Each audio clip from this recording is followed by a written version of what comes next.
Students, today I will discuss about the methods of stock valuation. In my previous lecture, I have discussed about the first part of the material costing, that is the specific cost method or the specific identification method or unit cost method, that is economic order quantity analysis and level setting of material control system. The other part which we were left out with is method of stock valuation. Material costing one of the most important thing in the material control is how we are valuing the material or inventory which is already available in our store. তার জন্যই আমাদের আসে হচ্ছে methods of stock valuation. আমরা যে স্টকটাকে value করব বা ইনভেন্টারিজে যে আমাদের যে স্টকটা থাকছে সেই স্টকটাকে আমরা কি হিসাবে ভ্যালু করব, কেননা আমরা জানি যে balance sheet as per schedule 3 in inventories সেখানে আমাদের ক্লোজিং স্টক বলে একটা জিনিস আসে। সেইখানে আমাদের ক্লোজিং স্টক ভ্যালুয়েশনের দরকার পড়ে, কেননা কারেন্ট অ্যাসেটসের আন্ডারে ক্লোজিং স্টক আসে এবং ক্লোজিং স্টক কারেন্ট অ্যাসেট হিসাবে থাকে মানে সেটা আমাদের কাছে একটা অ্যাসেট হিসাবে কাউন্ট করা হয় এবং সেই জন্য closing stock valuation is very important.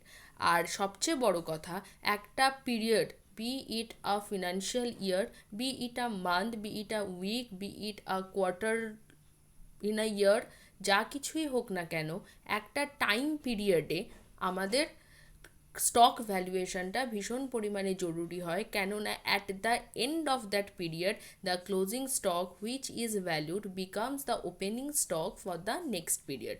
মানে আজকের দিনে যদি আজকে আমার পিরিয়ডটাই এন্ড হয়ে যায় তাহলে আজকের দিনে যে স্টকটা আমার রইল সেটা হচ্ছে আমার ক্লোজিং স্টক, যেটা কালকে যখন আমি নতুন করে আমার লেজার ওপেন করব, জার্নাল ওপেন করব, খাতা খুলব, তখন আমার কি হবে, that will B carry forwarded as my opening stock.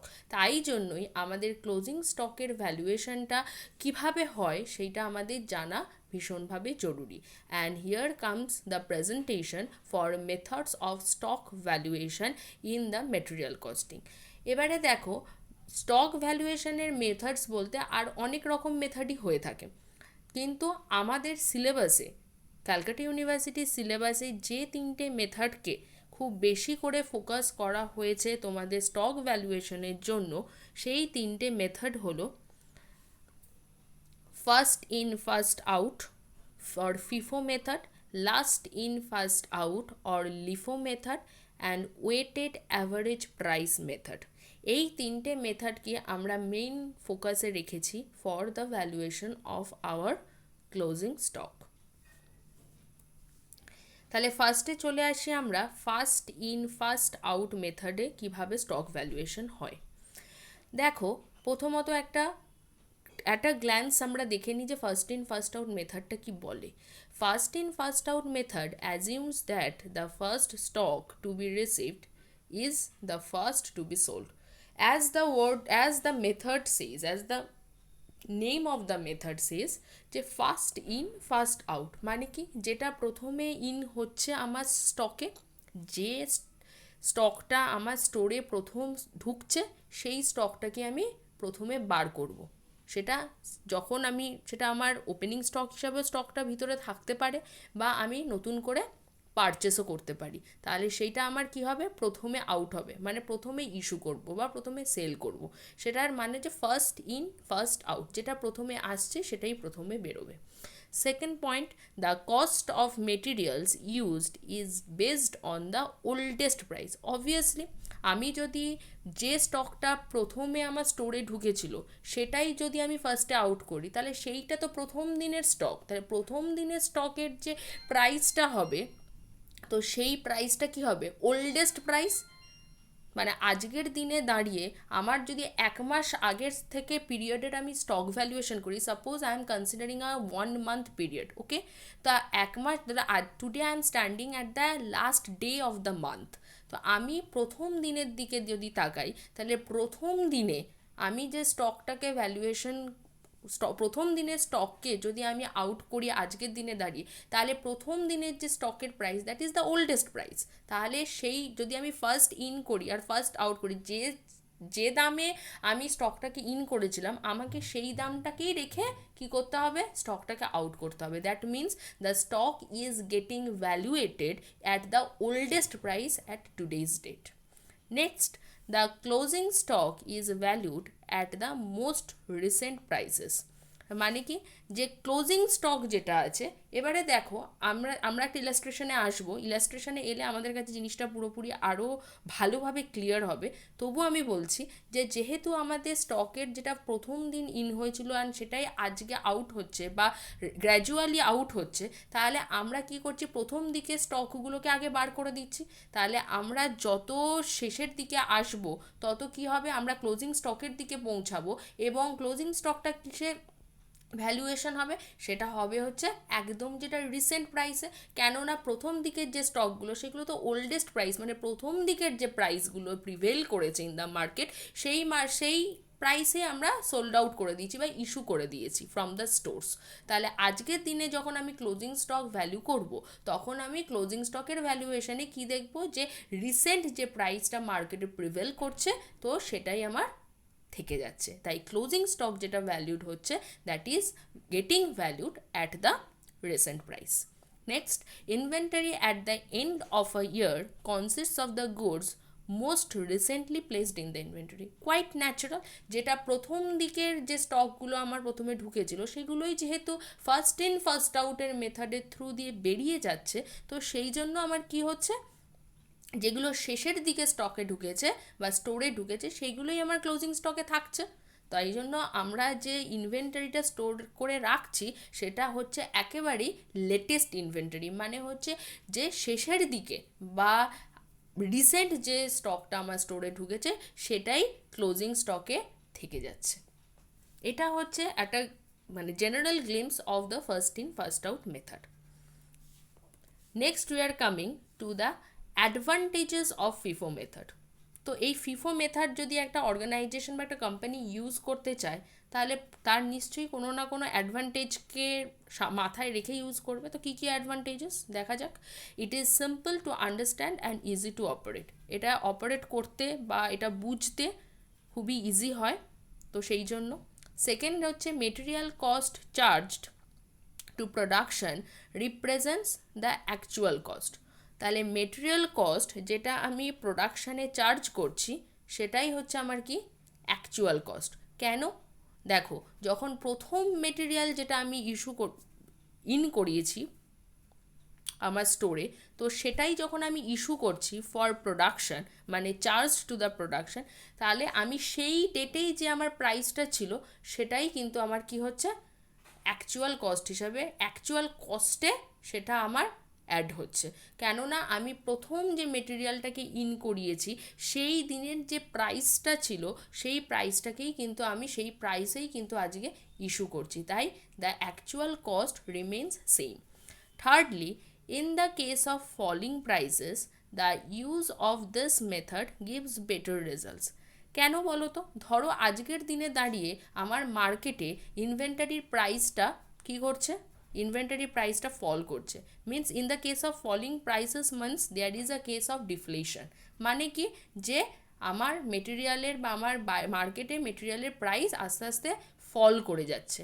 তো যখন ফল করে যাচ্ছে তখন কি হবে, আমার এই FIFO method can give me বা can fetch me a better result. কেননা আমরা প্রথম দিকের যে প্রোডাক্টগুলো স্টোরে ঢুকিয়েছিলাম সেইগুলো আমরা ইমিডিয়েটলি আউট করে দিতে পারি। কেননা যদি আমরা পরে সেটাকে করার চেষ্টা করি তাহলে কি হতে পারে, the company may incur a loss. Fourthly, closing stock of materials will be represented very closely at current price, market price। এটা আমি আগের স্লাইডেও মেনশন করলাম যে ক্লোজিং স্টক যেটা থাকবে সেটা কি হবে, কারেন্ট মার্কেট প্রাইস যেটা সেটাতেই ভ্যালুয়েশন হবে। কেননা আমরা লেটেস্ট যে ইনভেন্টরিগুলো থাকছে সেগুলোই স্টোরে রাখছি এবং সেগুলোই ক্লোজিং স্টকে থেকে যাচ্ছে অ্যাজ সেগুলো লাস্টে ঢোকানো হয়েছে এবং সেগুলো লাস্টেই হয়তো আউট হবে। তো সেই জন্য আমাদের কি হচ্ছে, ক্লোজিং স্টক যেটা ভ্যালুয়েশন হচ্ছে তো সেটা একদম রিসেন্ট প্রিভেলিং মার্কেট প্রাইসে ভ্যালুয়েশন হচ্ছে। Lastly, it is a logical method because materials are issued in order of purchases. So, materials received first are utilized first. That means কি বলতে চাইছে যে ধরো আজ থেকে আমি এক মাস আগে যে মেটেরিয়ালটাকে স্টোরে নিয়েছিলাম, তো সেই মেটেরিয়ালটা আজকের দিনে দাঁড়িয়ে কিছুটা পুরনো, তো সেই মেটেরিয়ালটাকে আমি আগে ইউজ না করে যদি আজকের দিনের ইনভেন্টরি বা লেটেস্ট 2-3 দিন আগের যে মেটেরিয়ালটাকে স্টোরে নিয়েছি সেটা ইউজ করি, that cannot give us a fruitful result. Why? That is not logical.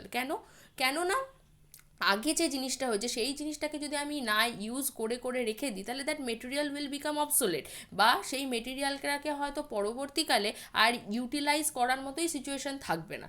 তাই জন্য first in first out method allows us to use the products which has been Incorporated in the store in the earlier period, যেটা আগেই issue করা হয়েছে, তো যেটা আগেই purchase করা হয়েছে বা রিসিভ করা হয়েছে স্টোরে, সেটাকেই যদি আমরা ইউজ করতে পারি তাহলে কি হবে, যে মেটেরিয়ালটা আগে ইস্যু হয়েছে সেটাও তাহলে আর অবসোলেট হচ্ছে না, সেটাও ইউটিলাইজ হচ্ছে, এবং গ্র্যাজুয়ালি যত আমরা টাইম পেরোচ্ছে তত আমরা লেটেস্ট ইনভেন্টারির দিকে আসছি এবং লেটেস্ট ইনভেন্টারিগুলোকেও ইউজ করার চেষ্টা থাকছে। Next we are coming to the disadvantages of FIFO method. এবারে কী কী ডিসঅ্যাডভান্টেজেস আছে ফিফো মেথডের দেখো। If the prices fluctuate frequently this method may lead to clerical error. যদি দেখা যায় যে মানে প্রতিনিয়তই প্রাইসটা আমাদের ফ্লাকচুয়েট করছে, তখন একটুখানি ফিফো মেথড ডিসঅ্যাডভান্টেজেস হয়ে ওঠে ফর দ্য স্টক ভ্যালুয়েশন। কেননা আমরা তো একদম প্রথম থেকে মেটেরিয়ালটাকে ইস্যু করতে করতে আসছি, তো মেটেরিয়ালের প্রাইসগুলো তখন কি হয়, তখন যদি প্রতিদিন প্রাইস চেঞ্জ হয় তখন সেই ক্ষেত্রে একটুখানি ডিসঅ্যাডভান্টেজেস হয়ে যায় বা একটু ক্লামজিনেস এসে যায় for the stock valuation. Next, in case of fluctuations in prices of materials, comparison between one job and the other job becomes difficult. যখন মেটেরিয়ালের ভীষণ পরিমাণে প্রাইস ফ্লাকচুয়েট করে তখন কি হয় যে হয়তো একটা মেটেরিয়াল দুরকম জবে ইউজ হচ্ছে, তখন দেখা যায় যে কোন মেটেরিয়ালের কতটা পোর্শন কোন জবে যাবে সেই যে কম্প্যারিজনটা সেটা কি হয় আমাদের পক্ষে ডিফিকাল্ট হয়ে যায় অ্যাচিভ করা। Thirdly, for rise in prices, the issue price does not reflect the market price as materials are issued from the earliest consignments. Kintu in case of a rise in price, that means in the situation of inflation, যখন আমরা মেটেরিয়ালটাকে issue করি as far FIFO method, তারা কিন্তু কি করে market প্রাইসটাকে reflect করে না। আজকে সাপোজ ধরো আজকের দিনে দাঁড়িয়ে আমি মাসের শেষে এসে ইনফ্লেশন সিচুয়েশনকে ফেস করছি, that means there is a rise in প্রাইসটা রাইজ করছে, কিন্তু যেহেতু আমি ফিফো মেথড ফলো করছি তাই এক মাস আগে যে মেটেরিয়ালটাকে আমি স্টোরে নিয়েছিলাম সেই প্রাইসে আমি মেটেরিয়ালটাকে ইস্যু করছি, তাহলে আমি আদতেও কি কোনো আজকের দিনের মার্কেট প্রাইসটাকে রিফ্লেক্ট করতে পারছি না করতে, কিন্তু সেটাই সব জায়গায় লজিক্যাল নয়। কারণ আজকের দিনে দাঁড়িয়ে যদি আমি মেটেরিয়ালটাকে আজকের দিনের প্রিভেলিং প্রাইসে যদি মেটেরিয়ালটাকে ইস্যু না করতে পারি, many cases it can be disadvantages for the company. যে আমি আজকের দিনের প্রাইসটা হয়তো দেখা যাচ্ছে যে 10 রুপিস, কিন্তু আমি হয়তো ইস্যু করছি অ্যাজ পার ফিফো মেথড, সেই দিনে যদি প্রাইসটা ₹6 থাকে আমি 6 টাকায় ইস্যু করছি, that may incur a loss for the company. তাই জন্য কিছু কিছু ক্ষেত্রে দেখা যায় যে যখন ফিফো মেথড ইউজ করা হয়, specially in case of inflation, FIFO method is not at all a desirable method for the stock valuation because the issue price does not reflect the market price. Why? Because the materials are issued from the earliest stocks. Now we are coming to an illustration which will be explaining how the stocks are valued by the FIFO method. So I have taken a very simple solution, a very simple illustrations, just a 15 days analysis. Okay, it may extend up to 1 month, it may extend up to 3 months, even it may extend up to a year. তোমাদেরকে এক্সামে কোয়েশ্চেনে 15 days to 1 month maximum to 3 months এর বেশি analysis তোমাদেরকে এক্সামে করতে দেওয়া হবে না, এটুকু তোমরা এশিওর্ড থাকো। কিন্তু আমি তোমাদেরকে প্রেজেন্টেশনে একটা জাস্ট 15 ডেজের অ্যানালিসিস দেখানোর চেষ্টা করব, যেখানে আমি মেনলি রিসিপ্ট, ইস্যু অ্যান্ড পারচেসকে নিয়ে ডিল করব। বাদ বাকি যেটুকু সেটা আমি আমার লেকচারে বলে দিচ্ছি, তো তোমরা প্লিজ সেটা শুনে নেবে। তো ইলাস্ট্রেশনে কী আছে আমি একবার বলে দিই, যে ABC company has the following data available. দেখো 1 জুন থেকে 14 জুন অবধি আমি ডিফারেন্ট ট্রানজ্যাকশানস দিয়েছি। সো সেই ট্রানজ্যাকশান অনুযায়ী কি হয়েছে, কখনো ইনভেন্টারি ওপেন ছিল 1 জুন দেখো 2011 ইনভেন্টারি ছিল হচ্ছে 800 units at the rate of ₹6 per unit. যখন 1 জুন, ঠিক আছে, 1 জুন মানে it is the, suppose we are considering it as the opening date, তো if it is the opening, we are, it's quite visible that it is the opening date of a month of June. Okay, তো সেহেতু June মাসের যদি আমি খাতা খুলছি, তার মানে আজকের দিনে দাঁড়িয়ে 1 জুন হচ্ছে আমার কাছে কি 1 জুনের যে স্টকটা থাকছে that is my opening stock. তাহলে এই যে ওপেনিং স্টক, এটা হচ্ছে আমার স্টকে অলরেডি আগে থেকে এই স্টোরে আগে থেকেই আছে, তাহলে this is my opening stock. Then 5th জুনে পারচেস, 8th জুনে পারচেস, 10th জুনে ইস্যু, 14th জুনে issue, and then you need to calculate the value of closing stock as on 15th June 2011. So it's quite clear that I have taken a 15 days period for the valuation of stock. Now I am coming to the solution. তো solution দিয়েই তোমাদেরকে বোঝাবো যে কিভাবে আমি পরপর সামটাকে আগিয়ে নিয়ে গেছি। দেখো প্রথমেই বললাম যে 1 জুন 2011 যে স্টকটা আমার ছিল সেটা জুন মাসের খাতা খোলার পরে আমার স্টক ভ্যালুয়েশন হয়েছে, তাই জন্য সেটা আমার হচ্ছে ওপেনিং স্টক। মানে আর জুন মাসের শেষে, মানে জুনের আগে মে মাসে হয়তো সেটাই লাস্ট আমার ক্লোজিং স্টক ছিল স্টোরে। তো কতটা ওপেনিং ব্যালেন্স ছিল সেটাকে আমি ডেসক্রিপশানে রেখেছি হচ্ছে ওপেনিং ব্যালেন্স। ঠিক আছে, আমি একটা টেবিল ফর্ম করেছি, ABC company material costing ledger, date, description, quantity in units and rate, amount, balance in units and amount. Okay, so 1 June 2011 opening balance কত ইউনিট ছিল, 800 units available chilo at the rate of ₹6. So I have written the rate 6. So total amount of opening balance tomar koto 4800. So I have written 800 units and amount is ₹4800.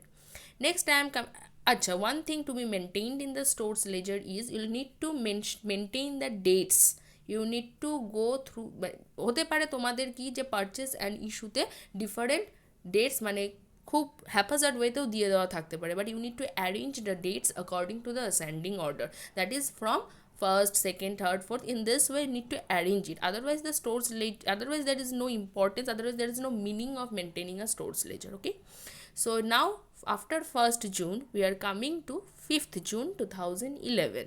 সেই দিনকে আমার কি হয়েছিল, যদি তোমরা কোয়েশ্চেনের দিকে তাকিয়ে দেখো তাহলে দেখবে সেই দিনে আমার পারচেস হয়েছিল। পারচেস কত ইউনিট হয়েছিল, 200 units and at the rate of ₹7 per unit. তো আমি ডেসক্রিপশানে চলে যাই, ডেসক্রিপশানে যদি যাই গিয়ে দেখব পারচেসেস লিখেছি, কোয়ান্টিটিতে ইউনিটস হচ্ছে 200 units and rate is ₹7 per unit. কত ইউনিট হয়ে গেল, 1400। তাহলে আমার এখন ব্যালেন্স কি বলছে, ব্যালেন্স আগে ছিল 800 ইউনিটস, এখন আরও 200 ইউনিটস অ্যাড হলো, it's coming to 1000 units, and balance আগে ছিল 4800 ইউনিটস অ্যান্ড অ্যামাউন্ট এখন অ্যাড হলো 1400। So 4800 getting added to 1400 giving you the balance of ₹6200 in your balance amount. Okay, তারপরে চলে আসো আবার 8th June 2011-এ।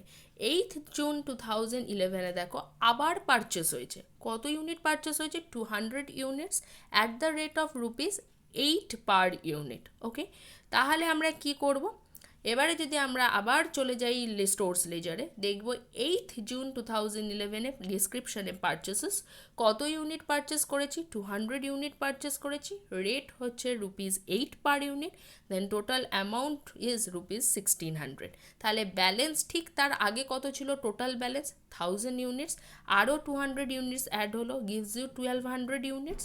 আর অ্যামাউন্ট আগে ছিল 6200, এখন অ্যামাউন্ট অ্যাড হলো আরও 1600, টোটাল অ্যামাউন্ট ইজ 7800।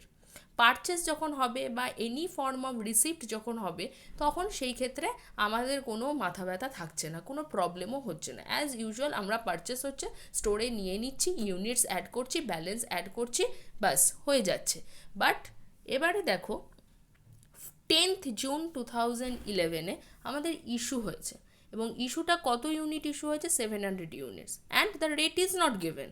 বিকজ রেটটা কেন দেওয়া থাকবে না? রেটটা তোমার মেথড অনুযায়ী ভ্যারি করবে। তো আমরা এখানে কোন মেথড ফলো করছি? First in first out method. তাহলে রেট হচ্ছে, দেখো 10th জুন 2011 আমি ইস্যু করছে কত ইউনিট? 700 ইউনিট। খুব ভালো কথা। এবার রেটটা কী করে ডিটারমাইন করব? রেটটা তো বুঝতে হবে। এবারে as the method Sage it is first in first out method, তার মানে যে স্টকটা প্রথম দিন ইন করেছিল সেই স্টকটাকে আউট করব। আমার আজকের এই সলিউশন অনুযায়ী আমার ফার্স্ট দিনে কোন স্টকটা ঢুকেছিল? একদম ফার্স্ট জুনের দিকে তাকাও। ফার্স্ট জুনে দেখো 800 ইউনিটস আমার ওপেনিং ব্যালেন্স ছিল, তার মানে সেটা একদম প্রথম stock, that is the first stock that needs to be utilized first as per the FIFO method. তাহলে কি করব? সেটা কত ইউনিট অলরেডি ছিল? সেখানে 800 ইউনিটস ছিল, আর আমাকে এখন ইস্যু করতে বলেছে কত ইউনিট? 700 ইউনিট ইস্যু করতে বলেছে। তাহলে আমি 700 ইউনিট পুরোটাই ওই প্রথম দিনের স্টক থেকে ইস্যু করে দিতে পারি। তাহলে কি লিখবো? সেখানে লিখবো 700 ইউনিটস, আর রেটটা কবে থাকবে? এখানেই তো মেথডের ব্যাপার।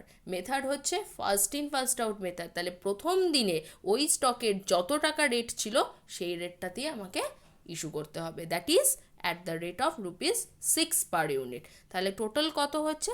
4200 ইউনিটস। অ্যান্ড যখন ইস্যু হবে দ্যাট মিনস তোমার স্টোর থেকে সেটা বেরিয়ে যাচ্ছে। পারচেস বা রিসিপ্ট হলে যেমন স্টোরে অ্যাড হচ্ছে, that means we are adding the value, তখন ইস্যু হবে তখন আমি সেটাকে ডিডাক্ট করে দেবো বা মাইনাস করে দেবো।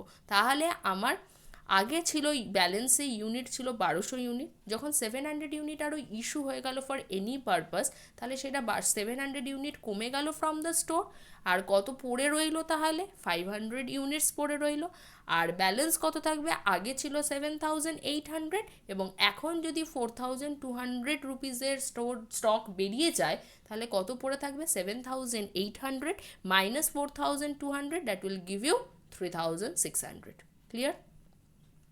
And we are coming to the last date of maintaining the store's ledger, that is 14th June 2011.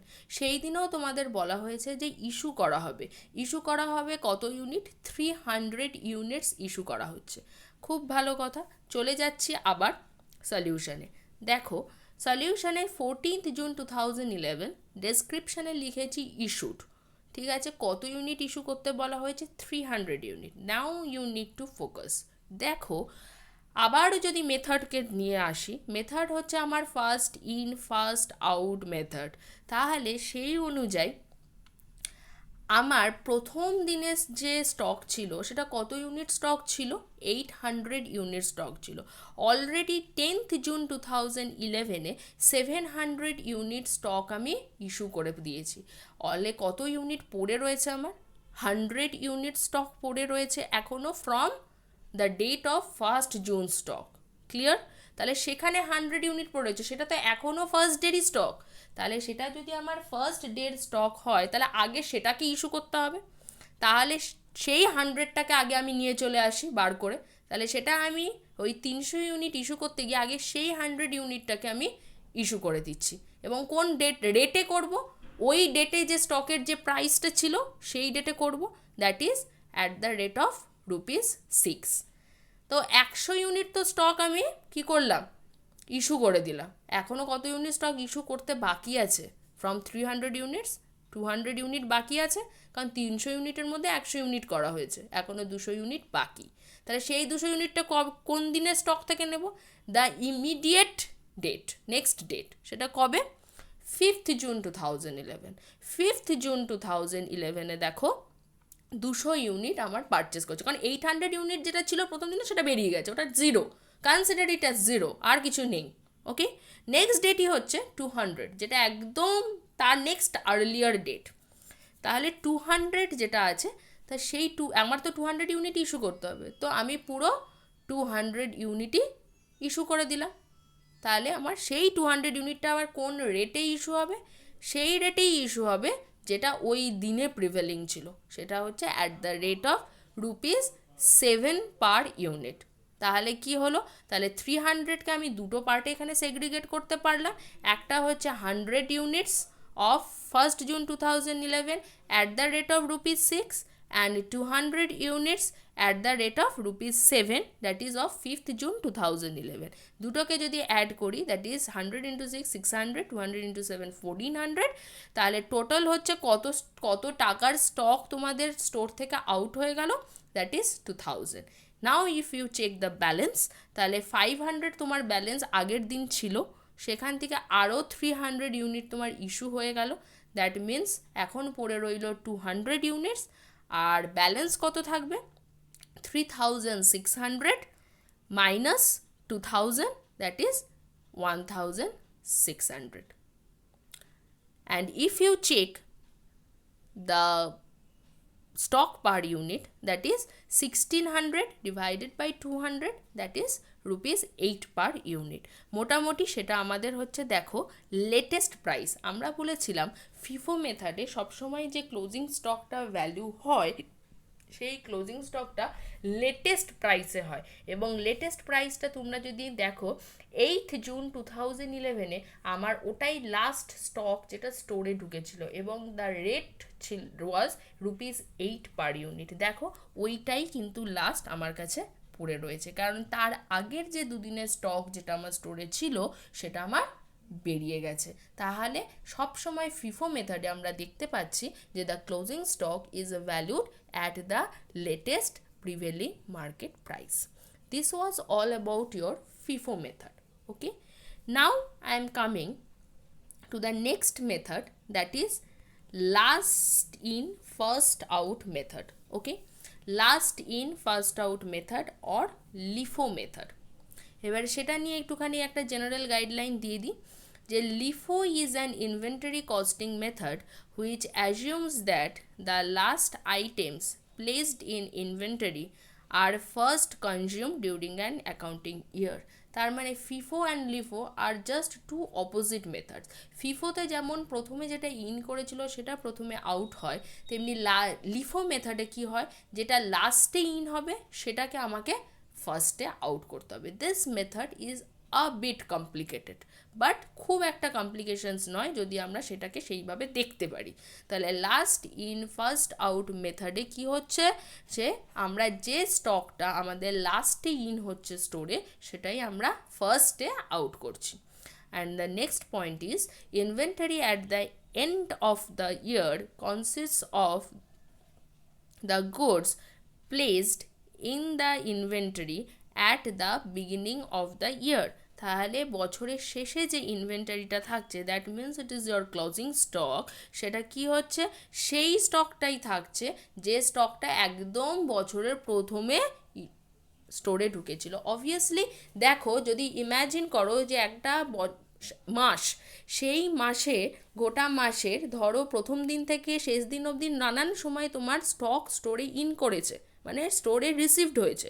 এবারে তুমি যেহেতু লিফো মেথড ফলো করছো, তাই জন্য কী করছো, লাস্টে যে স্টকটা ইন হয়েছিল সেটাই ফার্স্টে আউট হচ্ছে। তাহলে যেহেতু সেটাই ফার্স্টে আউট হয়ে যাচ্ছে, তো সেই জন্য কি হচ্ছে, যে লেটেস্ট যে স্টকগুলো থাকছে তো সেইগুলো বেরিয়ে যাচ্ছে, কিন্তু প্রথম দিকের যে স্টকগুলো রিসিভ হয়েছিল সেইগুলো অ্যাজ ইউজুয়াল স্টোরে পড়ে থাকছে।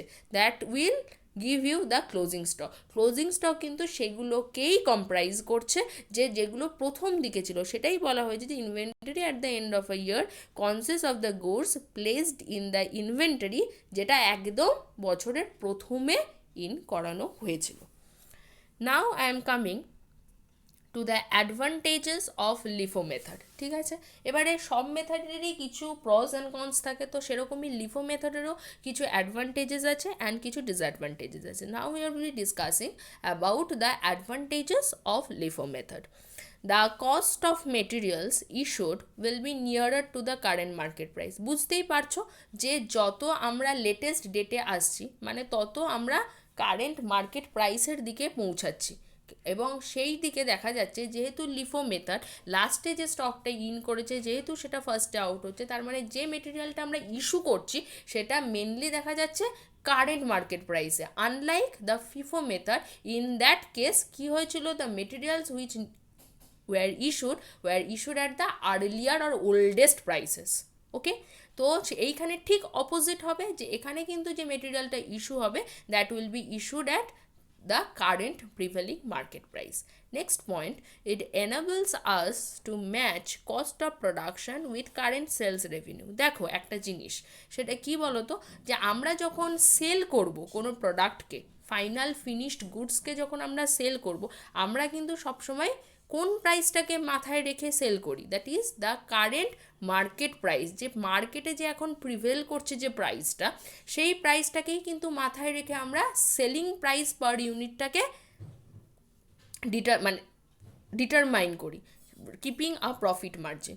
তাহলে আমাদের যত কি হবে, যে কস্ট অফ প্রোডাকশানটা মানে কস্টটা যত কি হবে কারেন্ট মার্কেট প্রাইসে রাখা যাবে, মানে যত আমি ক্লোজিং স্টকের ভ্যালুয়েশনটা কারেন্ট মার্কেট প্রাইসে করতে পারবো, তত কি হবে, there will be a parity in the cost of production with the current sales revenues. Next, the use of the method during the period of rising prices does not reflect undue high profit in the income statement. তার মানেটা কি হচ্ছে, during the period of rising prices, that is during the time of the inflation, এই মেথডটা কি করে, it does not reflect, ঠিক আছে, the undue high profit in the income statement. Why? Because কেননা আমরা তো সবসময় প্রোডাক্ট মেটেরিয়ালটাকে ইস্যু করি at the current prevailing market price. তাহলে যদি আমি কারেন্ট প্রিভেলিং মার্কেট প্রাইসে ইস্যু না করে ফিফো মেথডের মতো ওল্ডেস্ট প্রাইসে করতাম, তাহলে কি দেখা যেত, যে sales revenue is determined at the current market price and the materials which are issued for the cost of production, which is giving us the cost of production, it is at the oldest price, therefore there is a huge profit margin. okay, but মানে high profit হতো, কিন্তু এই ক্ষেত্রে সেটা হবে না, কেননা second point যেটা বলছে যে এটা আমাদেরকে হেল্প করে, ইট enables us to match the cost of production with current sales revenue. Last point, in the period of inflation, LIFO will tend to show the correct profit and thus avoid paying undue taxes to some extent. আমি যদি third point অনুযায়ী যদি high profit না দেখাই, তাহলে আমার কি হবে, আমার যদি প্রফিটেবিলিটি মার্জিনটা অ্যাজ ইউজুয়াল যেটা কারেক্ট প্রফিটেবিলিটি মার্জিন সেটাই থাকে, তাহলে আমার কি হলো, তাহলে আমার এক্সেস প্রফিট শো করানো হলো না, এবং এক্সেস প্রফিট যদি না শো করি তাহলে আমাকে আমার ট্যাক্সের পরিমাণটাও যেটা অ্যাকচুয়াল হওয়া উচিত সেটাই থাকবে, and I need not to pay any undue taxes, because সেটা কি হচ্ছে, ফিফো মেথডে যেমন ওল্ডেস্ট প্রাইসে হচ্ছে বলে there is a huge profit margin যেটা দেখা যায়, কিন্তু লিফো যেহেতু সবসময়ই কারেন্ট মার্কেট প্রাইসেই দুটোকে রাখে, that is your cost of production and the current sales revenue, সেই জন্য কারেন্ট আমাদের যে প্রফিটটা থাকছে সেটা that will show the correct amount and we can prevent বা the company can prevent itself from paying the undue taxes at least to some extent. Okay, next we are coming to the disadvantages of LIFO method. আচ্ছা, disadvantages of LIFO method কি? দেখো, calculation under LIFO method becomes complicated when frequent purchases are made at highly fluctuating price.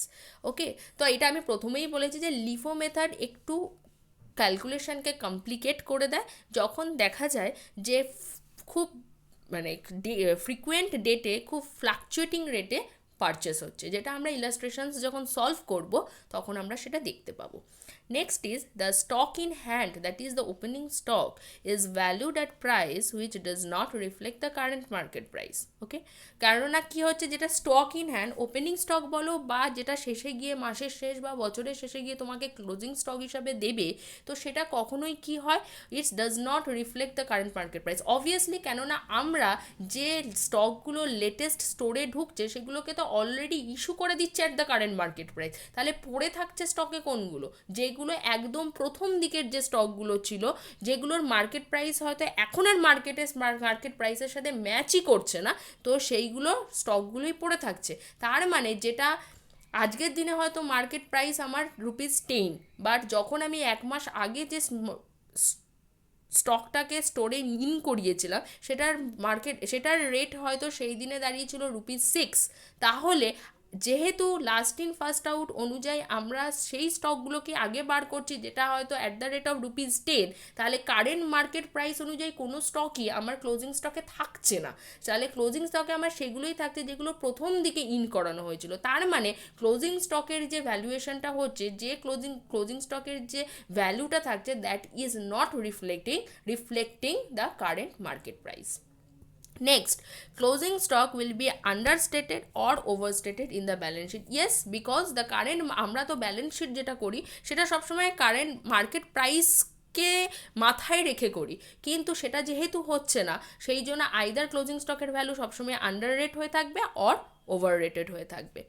And the last point is, this method of valuation of material is not acceptable to the income tax authorities. In general, income tax authorities do not consider this method as a rational method for valuation of closing stock. So it is not taken in consideration in case of all the companies. Now I am taking an illustration for the LIFO method like the FIFO method. তো দেখো, এখানেও আমি একটা general খুব simple একটা সাম নিয়েছি, just তোমাদেরকে কনসেপ্টটাকে বোঝানোর জন্য। সামটা একবার একটু বলে দিই। ABC company has the following data available. কী কী দেখো, আবার সেই it is the date is 1st April, it is given 1st April I have mentioned, it will be 1st June 2011, you need to change that. Okay, 1st June 2011 purchased 100 units at the rate of ₹5 per unit, then 5th June purchase, then 6th June issue, 7th June purchase, 8th June issue, and you need to calculate the value of closing stock at the end of this period. এখানে কোনো আগের সামটার মতো opening stock আমি রাখিনি। Opening stock রাখলে কি হতো, সেখানে আমরা ওপেনিং স্টকের একটা ব্যালেন্সকে সবার ফার্স্টে মেনটেন করতাম, তারপরে যা নেক্সট যা ট্রানজ্যাকশনস থাকতো সেগুলোকে আমরা টেবিলে রাখতাম।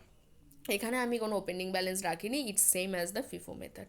এবং যে কোনো FIFO or LIFO or any method, weighted average method, সব ক্ষেত্রেই তোমাদের পারচেস যে জিনিসটা থাকবে, পারচেসের অ্যাজ সাচ কোনো ক্যালকুলেশনস হয় না। মেন ইস্যুটা হয় হচ্ছে আমাদের যখন সেটা আমাদেরকে স্টোর থেকে বার করতে হয় বা materials are getting issued from the store, তো সেই ক্ষেত্রে আমরা কি করব, সেই ক্ষেত্রে আমাদেরকে স্টক ভ্যালুয়েশনটা করতে হয়। তো I am coming to the solution of this illustrations. একটু দেখো কি আছে। দেখো, 1st June 2011 পারচেস হয়েছে, ঠিক আছে। পারচেস হয়েছে কত ইউনিট, 100 ইউনিটস পারচেস হয়েছে অ্যাট দ্য রেট অফ ₹5। তো অ্যামাউন্ট হচ্ছে 500, ব্যালেন্স তাহলে 100 ইউনিট ব্যালেন্স রইল অ্যান্ড 500 ইউনিটস আমার value of stock. Fine. Next I am coming two 5th June 2011। 5th June 2011 again it was a purchase. কোশ্চেনের দিকে দেখলে বুঝতে পারবে যে পারচেস কত ইউনিট হয়েছিল, 500 unit at the rate of ₹8। So I have done in the solution যে 5th June 2011 purchase হয়েছে 500 units at the rate of ₹8 per unit. তাহলে টোটাল কত অ্যামাউন্ট হলো 5th June, 500 ইন্টু 8 ₹4000। আর ব্যালেন্স কত হয়ে গেল, আগের দিনে আমার ব্যালেন্স ছিল হচ্ছে 100 ইউনিটস, আজকে আরও পারচেস করলাম তা 500 ইউনিট, টোটাল ইউনিট হয়ে গেল 600 ইউনিট। আর ব্যালেন্স আগের দিনে ছিল ₹500, আজকে 4000 আরও অ্যাড হলো, তাহলে কি হয়ে গেল 500 plus 4000, that gives you 4500। Next is 6th June 2011। 6th June 2011 কি হয়েছে, ইস্যু হয়েছে। কত ইউনিট ইস্যু হয়েছে? 200 ইউনিট ইস্যু হয়েছে। এবারে 200 ইউনিট ইস্যু হয়েছে, rate is not given because we need to calculate the rate as per the method. So we are following the LIFO method, that will have to remember. তাহলে 6th June 2011 আমার কি হয়েছে? Issue হয়েছে। কত unit issue হয়েছে? 200 units issue হয়েছে। এবারে as the LIFO method সেইজ, কি বলছে? যেটা লেটেস্ট স্টক স্টোরে ইন হবে সেইটা আগে বেরোবে। তাহলে আজকে আমি যদি দুদিনের লাস্ট দুদিনের দেখি, দুদিনই পারচেস হয়েছে, কিন্তু দুদিনের পারচেসের মধ্যে লেটেস্ট পারচেস কোনটা? দ্য লেটেস্ট পারচেস হচ্ছে 5th জুন 2011। তাহলে 5th জুন 2011 আমার যে পারচেসটা হয়েছে, that is my latest purchase and that is my last purchase, that is my last in the store. তাহলে সেইটাকে আমি কি করব? ফার্স্ট আউট করব অ্যাজ পার মাই লিফো মেথড। তাহলে কি হবে? লাস্ট ইন হয়েছে 500 units as on 5th June 2011। তাহলে সেইখান থেকে আমি কত ইউনিট ইস্যু করে দেবো? আমাকে ইস্যু করতে বলা হয়েছে 200 ইউনিটস। তাহলে আমি 200 ইউনিট ইস্যু করলাম এবং রেটটা কবে হবে? লেটেস্ট রেটটা হবে, দ্যাট ইজ 500 ইউনিট যেটা 5th জুনে ইন হয়েছিল সেই দিনের যে রেট সেইটা হবে, that is at the rate of ₹8। আমি সেটাই করেছি, যে ইস্যু করেছি 200 units and at the rate of ₹8। তার মানে কত টোটাল অ্যামাউন্ট ইস্যু হলো? 1600 অ্যামাউন্ট স্টক ইস্যু হয়ে গেল। এবারে তাহলে আমার ব্যালেন্স কত থাকবে? আগের দিন টোটাল ব্যালেন্স ছিল 600, সেখান থেকে আমি 200 ইউনিট অলরেডি ইস্যু করে দিলাম। তাহলে পড়ে রইল আমার ইস্যু হওয়া মানে সাবস্ট্রাকশন হওয়া ফ্রম দ্য স্টোরস, তাহলে সেটা পড়ে রইল 400 ইউনিট। আর ব্যালেন্স ছিল তোমাদের 4500, যেখান থেকে 1600 অ্যামাউন্ট অফ স্টক তোমার বেরিয়ে গেছে, 1600 রুপিজের স্টক বেরিয়ে গেছে। তাহলে 4500 minus 1600, that will give you 2900। এবারে চলে আসছি 7th জুন 2011, সেই দিন আবার পারচেস হয়েছে। And purchase is as easy as anything.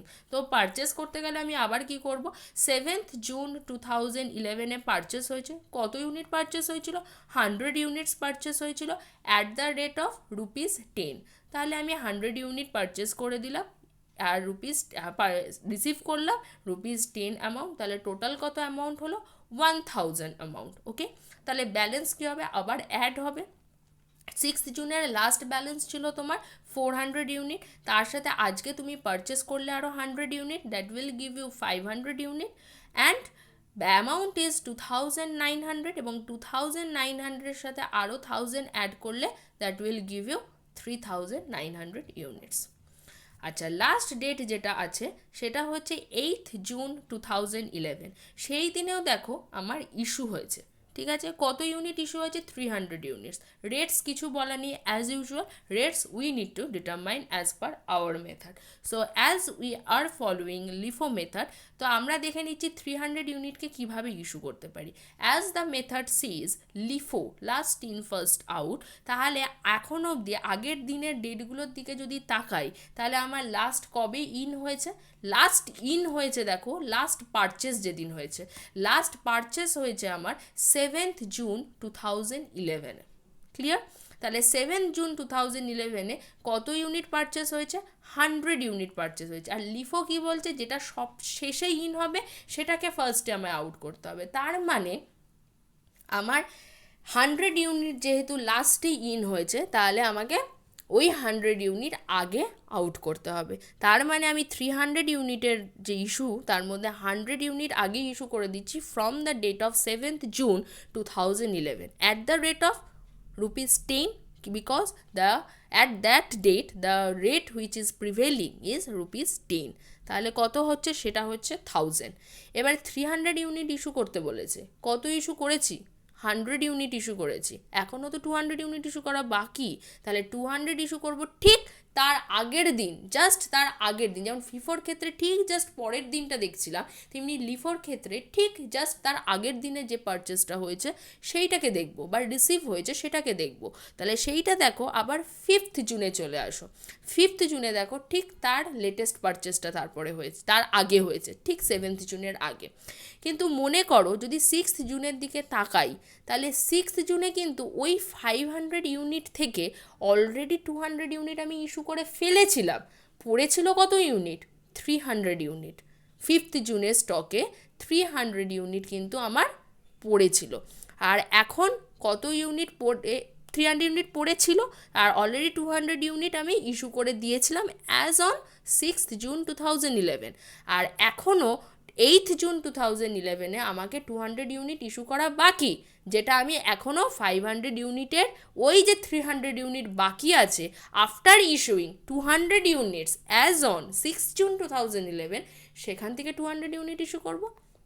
তাহলে 200 ইউনিট সেই 300 ইউনিট থেকে ইস্যু করছি, তাহলে 200 ইউনিট কোন রেটে হবে? অ্যাট দ্য রেট অফ ₹8, তাহলে 200 ইন্টু 8, তাহলে পুরো সেগ্রিগেশনটা কি হলো? 300কে আমরা দুটো ভাগে ভাগ করে নিলাম, 100 ইউনিট অ্যান্ড 200 ইউনিট। যদি দেখা যেত যে 5th জুন 2011-এর স্টকে এখনও 500 থেকে 200 আগেই ইস্যু হয়ে যাওয়ার পরে আর সেরকমভাবে পুরোটা ডিমান্ড মিট আপ করতে পারছে না, তখন আমরা আবার কোন ডেটে চলে যেতাম? তার ঠিক আগের date, that is 1st June 2011। এইভাবেই প্রসেসটা চলতে থাকে। তার মানে, এবং সেখানে আমরা কি পাচ্ছি? 1000 plus 600, that is total amount of stock which is getting issued as on 8th June 2011 is your 2600 rupees. তাহলে ব্যালেন্স কত পড়ে রইল? 500 আগের দিন ছিল, আজকে আমি আরও 300 ইউনিট ইস্যু করে দিলাম, তাহলে আমার পড়ে রইল আর মাত্র 200 ইউনিটস। অ্যান্ড সেটা কি হবে? সেটার ব্যালেন্স হচ্ছে 3900 ইউনিট আগের দিন ব্যালেন্স ছিল, সেখান থেকে মাইনাস করব কত ইউনিট? 3900 রুপিস, সেখান থেকে মাইনাস করব 2600 rupees, and that will give me 1300 rupees. Okay, এবারে দেখো আমরা লিফো মেথডে একটা জিনিস বলেছিলাম, যদি একটু ফিরে তাকাই আমাদের পুরনো স্লাইডগুলোয়, তো সেখানে আমরা বলেছিলাম যে ক্লোজিং স্টকের যে ভ্যালুয়েশনটা হয় সেটা কারেন্ট মার্কেট প্রাইসে হয় না। Look at the second point, the stock in hand is valued at the price which does not reflect the current market price. তাহলে সেখানে কি হয়েছিল যে কারেন্ট যে মার্কেট প্রাইস, অবভিয়াসলি দেখো আমরা কারেন্ট মার্কেট প্রাইসে কিন্তু কোনো কিছুই আর রাখতে পারলাম না, কারণ কারেন্ট মার্কেট প্রাইসে আমরা সবটাকে ইস্যু করে দিলাম। এবার এই যে 200 ইউনিটের যে স্টকটা আমার পড়ে রইলো না, তোমরা দেখো 200 স্টকটা যেটা পড়ে রইলো সেটা কিভাবে আমরা যদি সেগ্রিগেট করে দেখি, তাহলে দেখবো যে আমাদের যে ক্লোজিং স্টকটা পড়ে রইলো সেটা একদম কী হবে বলো তো? ওল্ডেস্ট প্রাইসে। দেখো 7th জুনে যেটা পারচেস করেছিলাম সেটা আমি অলরেডি পুরোটা ইস্যু করে দিয়েছি। 5th জুনে যে 500 ইউনিট পারচেস করেছিলাম তার প্রথম 200 আমি 6th জুনে ইস্যু করেছি, অ্যান্ড নেক্সট 200 আমি 8th জুনে ইস্যু করেছি। পড়ে রয়েছে আর কত ইউনিট? মাত্র 100 ইউনিট। তাহলে 100 ইউনিট অফ ₹8 পার ইউনিট, তাহলে কত টাকা? That is not given in the presentation, I am explaining, please try to understand it, okay? তাহলে 100 ইউনিট এবং at the rate of ₹8, that is 800 rupees.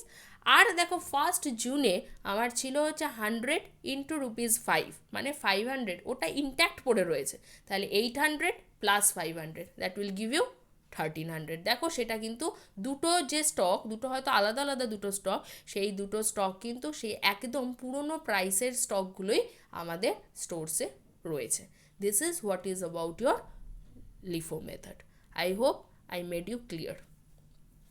And now I am coming to the last method, that is the weighted average price method. Okay, এটাতে সেরকম কিছু advantage disadvantage বলে নয়, এটা যদি company choose করে তাহলে the company can use this method. কীরকম মেথডটা নিয়ে একটুখানি বলে দিই। The inventory costing method in which material is issued at average cost is called weighted average price method. আমরা একটা ইলাস্ট্রেশন নেব, সেই ইলাস্ট্রেশনটাকে যদি আমরা এক্সপ্লেন করি তাহলে আমরা বুঝতে পারবো আস্তে আস্তে, বা সলভ করি তাহলে বুঝতে পারবো যে ওয়েটেড অ্যাভারেজ প্রাইস মেথডটা কীভাবে ফলো করা হয় ইন দ্য স্টোরস লেজার। আচ্ছা, একটা ইলাস্ট্রেশন নিয়েছি, দেখো ABC company has the following data available. সেই রকমই একটা পিরিয়ড নিয়েছি, মোটামুটি একটা 15 দিন বা 10 দিনের পিরিয়ড, 1st জুন 2011 থেকে 10th জুন 2011। সেই অ্যাজ ইউজুয়াল পারচেস হয়েছে দুদিন পর পর, দেন ইস্যু হয়েছে, দেন পারচেস হয়েছে, দেন ইস্যু হয়েছে। Now I am coming to the solution. সলিউশনটা দেখো, সলিউশনটা দেখলে হয়তো তোমাদের আইডিয়াটা একটু ক্লিয়ার হবে।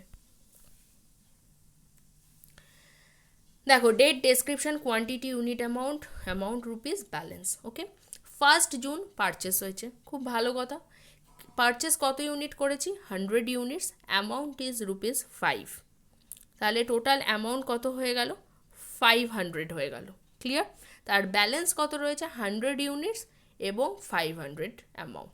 এবারে ওয়েটেড অ্যাভারেজের ব্যাপারটা কি বলো তো, ওয়েটেড অ্যাভারেজে আমাদেরকে প্রতিদিনের রেটটা বার করতে হয়, কেননা আমরা সবসময় ধরো আজ এইটা 1 জুনে না হয় প্রথম দিন, কিন্তু এরপরে তো 5 জুন 6 জুন পরপর আলাদা আলাদা ডেট আসছে, এবং সেখানে কি হচ্ছে আমাদের স্টকগুলো different units of stock is getting added, different units of stock আমার স্টোরে অ্যাড হচ্ছে, এবং যে যখন স্টোরে অ্যাড হচ্ছে যে স্টকটা, তো সেটার কিন্তু রেটটা কিন্তু প্রতিদিনকার সেম থাকছে না, কেননা প্রতিদিনে আমাদের market price of the stock changes a bit, ঠিক আছে, চেঞ্জ হতে থাকে। তাহলে চেঞ্জ হচ্ছে, তাহলে আমার ধরো আজকে আমার 100 ইউনিট স্টক আছে, কালকে আমি 500 ইউনিট স্টক আবার নিলাম স্টোরে, সে আজকের দিনের যে প্রাইসটা রেটটা রয়েছে সেটা হয়তো কালকে চেঞ্জ হয়ে গেছে, তাহলে কি আমি ওভারঅল একটা রেট বলে দিতে পারি না? বলতে পারি না। আমাদেরকে কি করতে হবে, যখন আমরা ইস্যু করব, যেহেতু এটা একটা ওয়েটেড অ্যাভারেজ, তাই জন্য আমরা কি করব, সব সময় টোটাল অ্যামাউন্ট আর টোটাল ইউনিট যেটা অ্যাভেলেবেল থাকবে ইন দ্য স্টোর, সেটার একটা রেশিও থেকে আমরা একটা রেট বার করে নেব, এবং সেই রেটে আমরা ইস্যু করব। কীভাবে করছি একটু দেখো। পারচেসেস 100, 5, 500, 100, 500, রেটটা কত হচ্ছে 500 total balance, total amount of stock, আর ইউনিট টোটাল কত 100, তাহলে 500 ডিভাইডেড বাই 100 ইকুয়াল টু 5। আমি একটা দিয়েই বুঝিয়ে দিয়েছি, ওখানে ক্যালকুলেশনটা দেখিয়ে দিয়েছি, পরেরগুলো এক্সপ্লেন করছি, but I am not shown the calculations, but you will understand by my lecture. 500 by 100 that is equal to 5। Clear? এবারে চলে আসছি 5th জুনে। 5th জুনে দেখো পারচেস হয়েছে, 5th জুনে পারচেস হয়েছে 500 units at the rate of ₹8 per unit, then the total amount is ₹4000। Clear? তাহলে এবারে আমার ব্যালেন্স যেমন নর্মাল, দেখো ব্যালেন্সে যদি চলে যাও, তাহলে ব্যালেন্স কত হবে, তাহলে আগে ছিল 100 ইউনিটস, এখন হলো আমার 500 ইউনিটস, তাহলে 600 ইউনিটস, আর ব্যালেন্স আগে ছিল 500 এবং এখন হয়ে গেল 500 প্লাস 4000, তার মানে হচ্ছে আমার 4500। ক্লিয়ার? কিন্তু দেখো এর মধ্যে কিন্তু পুরো স্টক কিছু স্টক আছে 5 রুপিজের, যেটা হচ্ছে 100 ইউনিট আছে ₹5-এর, এবং 500 ইউনিটস আছে ₹8-এর, তাহলে দুটোর তো রেট আলাদা, তাই জন্য আমি সেইভাবেই না, যেহেতু এটা ওয়েটেড অ্যাভারেজ, কি করব, টোটাল আমার ব্যালেন্স কত আজকের দিনে দাঁড়িয়ে, মানে 5th জুনে দাঁড়িয়ে 4500 স্টক, আর টোটাল ইউনিটস কত 600। এবারে ওয়েটেড অ্যাভারেজ মানে কি, total summation of amount divided by total summation of units, তাহলে 4500 ডিভাইডেড বাই 600 যদি করে দেখবে তোমার রেট আসবে 7.5। এইটাই হবে আমার কারেন্ট রেট। আমি তখন কিন্তু আগের দিনের যে রেটটা ছিল 5 সেটা ভুলে যাব, আমি এখন আমার আজকের দিনের রেট হয়ে যাচ্ছে according to weighted average price method is 7.5। একটা অ্যাভারেজ করে নিচ্ছি, না 5 টাকা না 8 টাকা, মাঝামাঝি জায়গায় আসছি, দ্যাট ইজ মাই 7.5। নেক্সট চলে আসো 6th জুন 2011। 6th জুন 2011 আমার ইস্যু হয়েছে, কত ইউনিট ইস্যু হয়েছে 200 ইউনিটস, এবং আমি কি বলেছি যে আমার আগের দিনের যে রেটটা থাকবে সেই রেটটাই আমার কি হবে, সেই রেটে আমি ইস্যু করব, that is my current rate. Okay, and that is I am getting it by weighted average price method, মানে আমি ওয়েটেড অ্যাভারেজ করছি, তার মানে total sum divided of stock divided by total units, আর কিছুই নয়। তাহলে আমার লাস্ট দিনের রেট একদম কারেন্ট রেট এখন কত আছে 7.5, আমি সেই রেটে ইস্যু করে দেবো, আর কিচ্ছু করবো না। দেখো 200 ইউনিট ইস্যু করতে বলা হয়েছে, একদম কোথা থেকে নেব, প্রথম দিন শেষের দিন কোনো দরকার নেই, এখানে শুধু হচ্ছে রেটটাকে মেনশন করার ব্যাপার। এখানে কিন্তু কোনটা ফার্স্টে ইন হয়েছে, কোনটা লাস্টে ইন হয়েছে, কোনটা ফার্স্টে আউট হবে, কোনটা লাস্টে আউট হবে, এইগুলো কোনো কিছু we need not to take in to consideration, we need to just take in to consideration the price or rate of issue. Clear? তাহলে সেই জায়গাতে আমি 200 ইউনিট ইস্যু করছি, কত রেটে করছি 7.5, ওয়েটেড অ্যাভারেজ দুটোকে মিলিয়েই করছি, ঠিক আছে, 7.5, তাহলে কত হয়ে গেল 1500-এ, এবং তাহলে আমার আগের দিনে ছিল 600 ইউনিট ইস্যু করেছিলাম, এই 600 ইউনিট ব্যালেন্সে ছিল, অ্যান্ড 200 ইউনিট আমি ইস্যু করে দিলাম আজকে, তাহলে আমার কত পড়ে রইল 400 ইউনিটস, অ্যান্ড অ্যামাউন্ট কত বা টোটাল ভ্যালু কত 4500 মাইনাস 1500, দ্যাট ইজ 3000। আর রেটটা দেখো, রেট হবে আবার 3000 ডিভাইডেড বাই 400, প্রতিদিন রেট ক্যালকুলেট করতে হবে। তাহলে 3000 divided by 400 that will give you 7.5। তাহলে নেক্সট চলে আসছি 8th জুন 2011।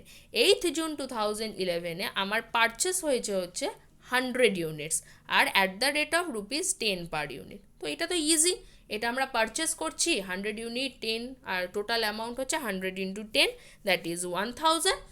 আজ আগের দিনে ছিল 400, তাহলে অ্যাড হলো আজকে 100 500।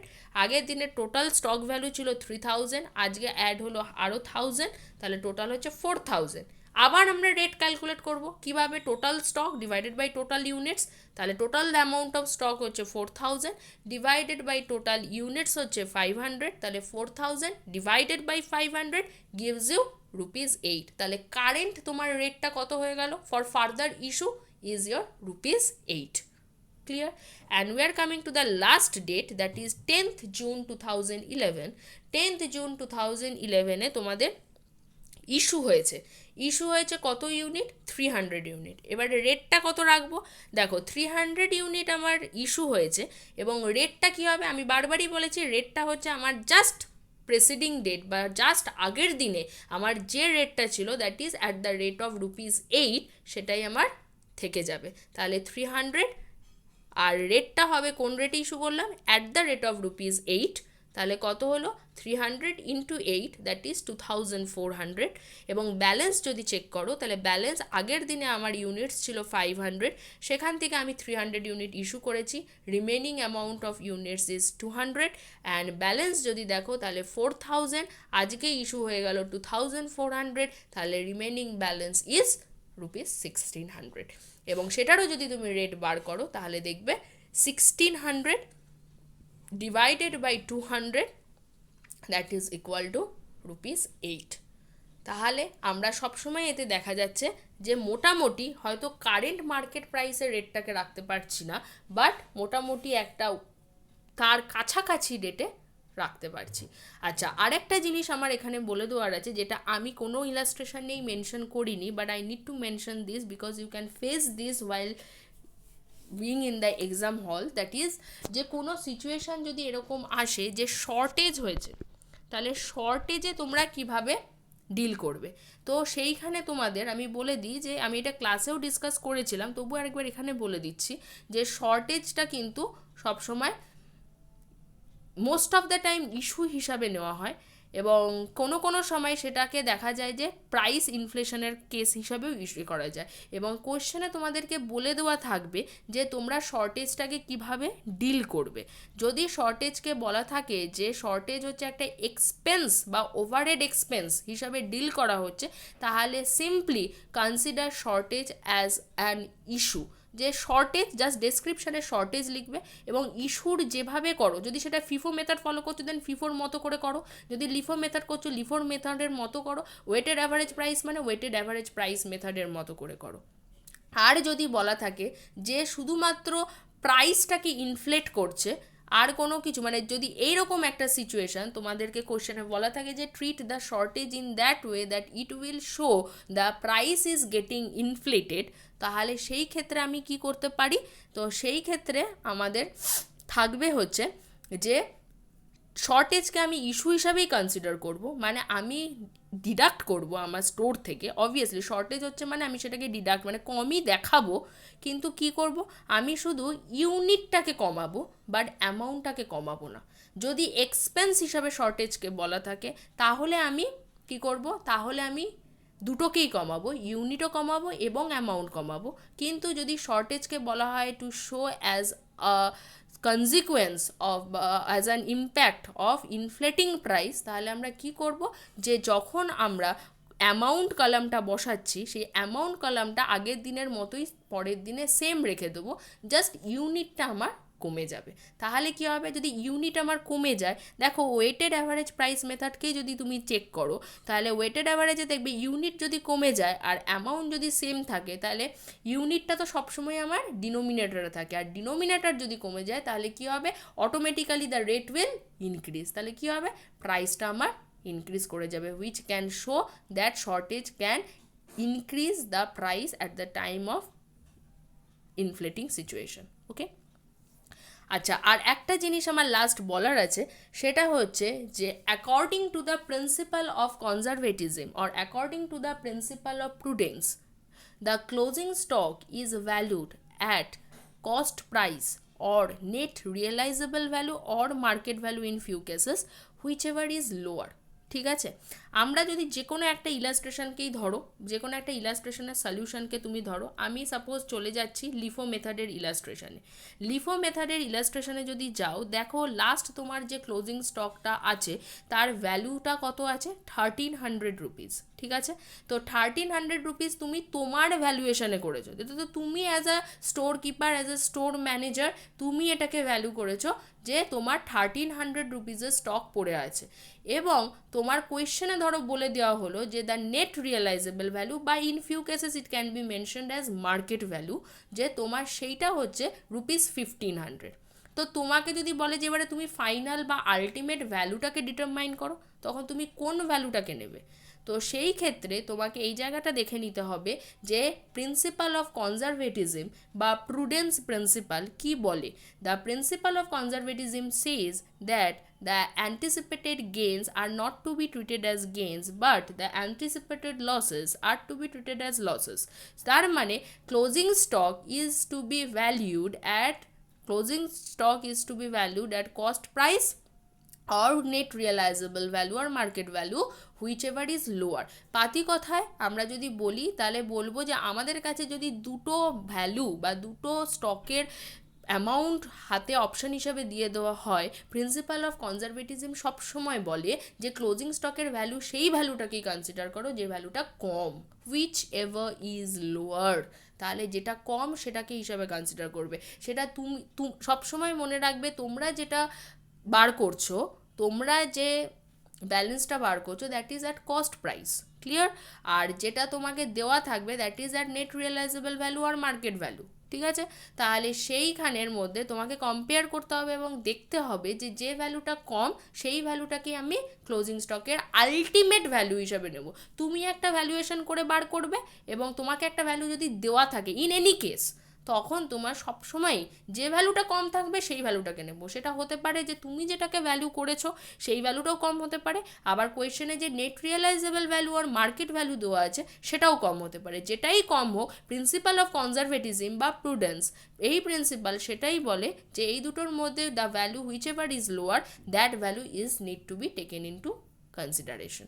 Clear? So if the value is here rupees 1300 and the question is given that net realizable value is rupees 1500, then ultimate value তোমাদের কোনটা হবে of closing stock? rupees 1300. But if it is a vice versa case, that is তোমার ভ্যালুয়েশনে rupees 1300 এসছে এবং net realizable value is rupees 1000, তখন তুমি কোনটা নেবে? You need to consider the net realisable value আর market value, that is rupees 1000 as the ultimate value of closing stock. Clear? আমি আশা করি বোঝাতে পেরেছি যে কিভাবে ক্লোজিং স্টকের ভ্যালুয়েশন হয়। তো এটাই ছিল মেটেরিয়াল কস্টিংয়ের সেকেন্ড পার্ট, বা you can consider it as the last part of your material costing. So consider it, and later on I'll try to give you some illustrations and some practice sums for your exam purposes.